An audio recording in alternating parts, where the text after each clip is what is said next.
Hello students, welcome to the video class for the subject Power Electronics and PLC. This subject is for 5th semester Electrical and Electronics Diploma Engineering students. So today's topic is the uninterruptible power supplies. In short form, we can call it as a UPS.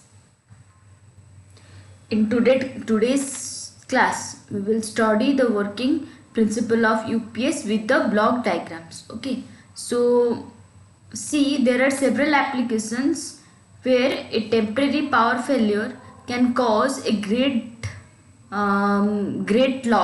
economic loss. Okay, and it will cause great inconvenience, and due to this problem we will introduce this uninterruptible power supply.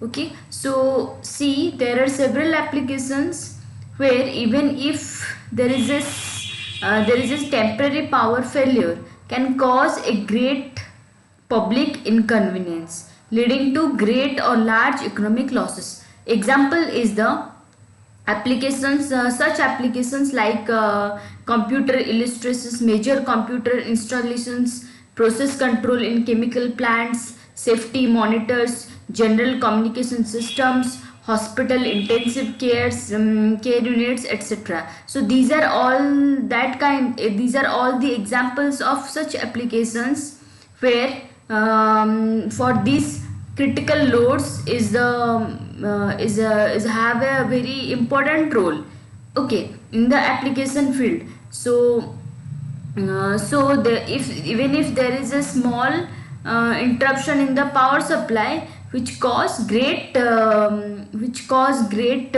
of public inconvenience. Okay, so for such critical loads it is important to provide uninterruptible power supply system, so to maintain the continuity of supply in case of power outage. Okay, so in the earlier stage UPS system are based on this arrangement.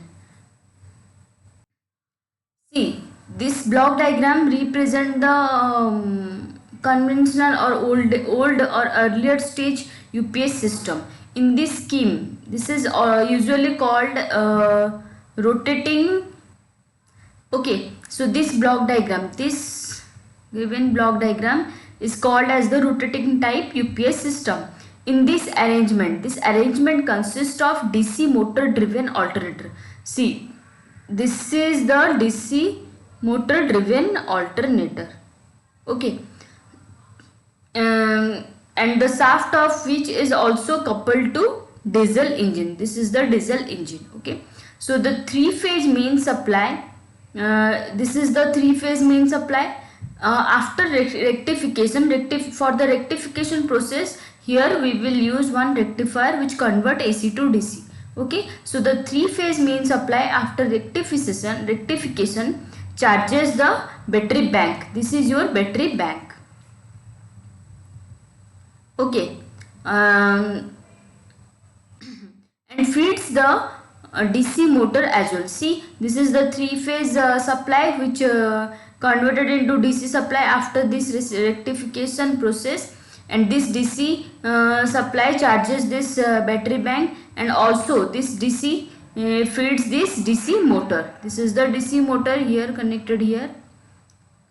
So the uninterruptible power supply needed is taken from the alternator. See, here this is connected to the UPS to critical loads. Okay, so the uninterruptible power supply needed is taken from the alternator output terminals. So when main supply fails, the diesel engine is run to take over the load. Okay, so when this supply fails, then this diesel engine will take over the load. Okay, so starting of the diesel engine takes 10 to 15 seconds. Okay, so during this period the battery bank is able to maintain the alternator speed through the DC motor and the flywheel. See, this starting of this diesel engine will take 10 to 15 seconds. So during this time this battery bank will give input or supply to this DC motor and flywheel, so that the alternator speed will maintain. Okay, so um, the battery bank is able to maintain the alternator speed through the DC motor and the flywheel, thus giving a no brake supply. See, due to the battery bank process, due to the supply from supply given from battery bank, there is a no brake supply to the critical load. That means there is no discontinuous, there is no interruption to the critical load. Okay, so this is a rotating type UPS system. This whole block diagram represents rotating type UPS system. But now static UPS systems are become very popular. Okay, because it is used for up to few kVA ratings. It can be used for kVA ratings. Okay, so static UPS system are of two types. One is the short brake UPS, another one is the no brake UPS. So we will go one by one. Okay, so in short brake UPS, loads get disconnected from the power source for a short duration. Okay, short break means there is a short break in between supply and load. So the load gets disconnected from the power source for a short duration of the order of 4 to 5 millisecond. But in no brake UPS system, loads get continuous uninterrupted supply from the power source. Okay, so no brake means there is no break, no interruption, and short brake means there is a short duration of interruption. Okay, so first we will see short brake UPS. So in the short brake UPS system, there is short interruption of supply, that is for 4 to 5 millisecond. Okay, and this can be tolerated in the short brake UPS system. So see the short brake UPS system diagram. This is the short brake UPS system configuration. Okay, this is the block diagram for short brake UPS system. What happens in this configuration? See what happens in this block diagram. See, in this system, main AC supply is rectified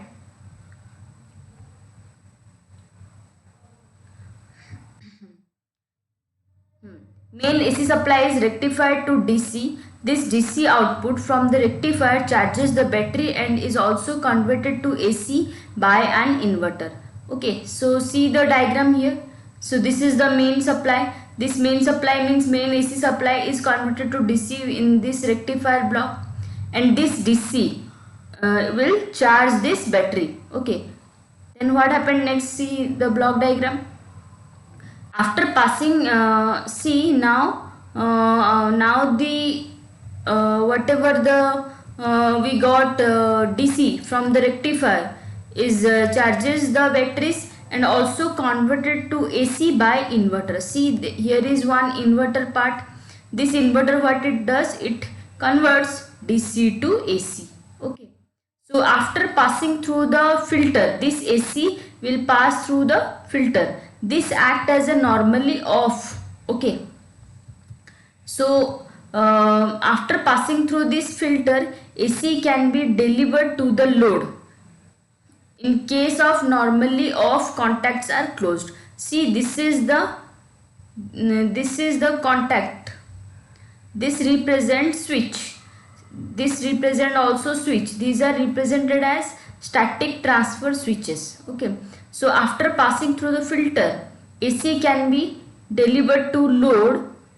In case of normally off, contacts are closed. So when these contacts are closed, then only the AC is transferred to the load. Okay, so under normal condition, normally on contacts are closed and normally off contacts are open. Okay, so in normal condition, this is like closed like this. See, and this is open, like assume this is open like this if it is a switch. Okay, so in normal condition, this is normally closed and this is normally open. So normally on switch is normally closed and normally off is open. Okay.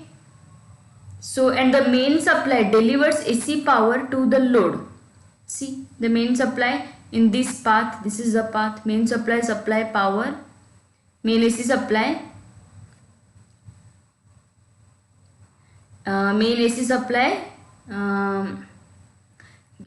delivers AC power to the load through this path. Okay. So at the same time the rectifier supplies continuous trickle charge to battery to keep them fully charged. Okay.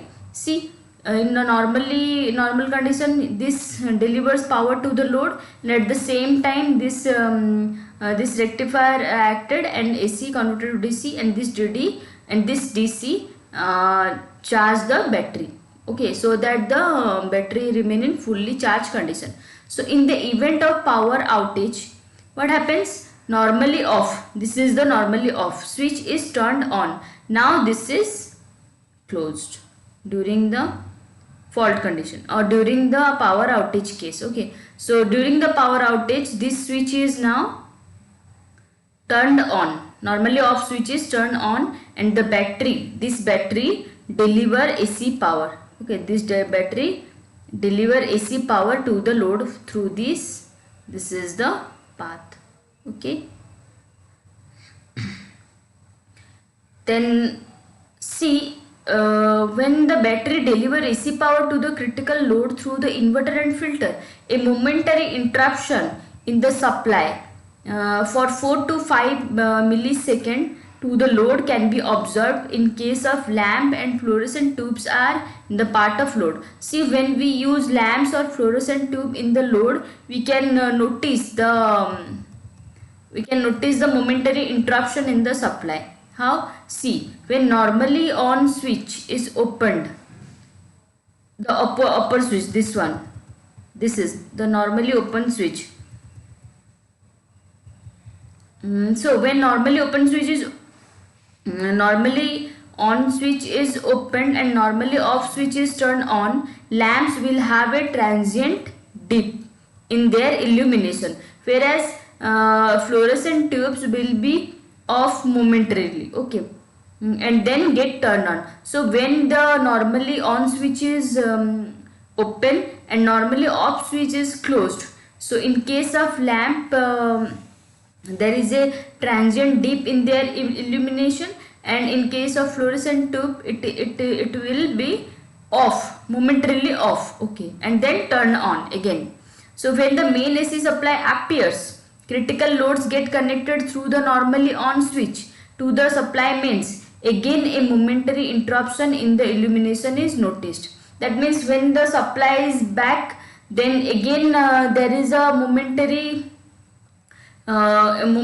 interruption, not interruption, that is the momentary off condition is noticed, and then it is on. Okay, and then it will get turned on. Okay, so the this is also referred as standby power supply. Okay, see, during normal power supply this will be the path. During the power outage, this will be the path. Okay, so this is so when this main supply, when the power switches from the main supply to this UPS system, there is a short break. Okay, for 4 to 5 milliseconds. So that's why it is a standby power supply. Then next is the no break UPS.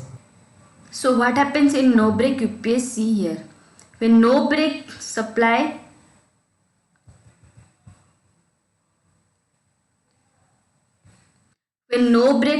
is required, the static UPS system is here. See, this is the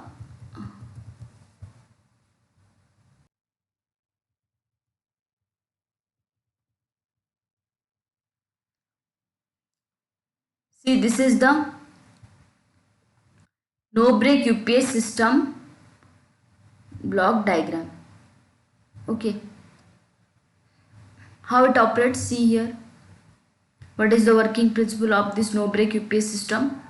So in this system, main AC supply is rectified and the rectifier delivers power to the main to maintain the required charge on the battery. Okay,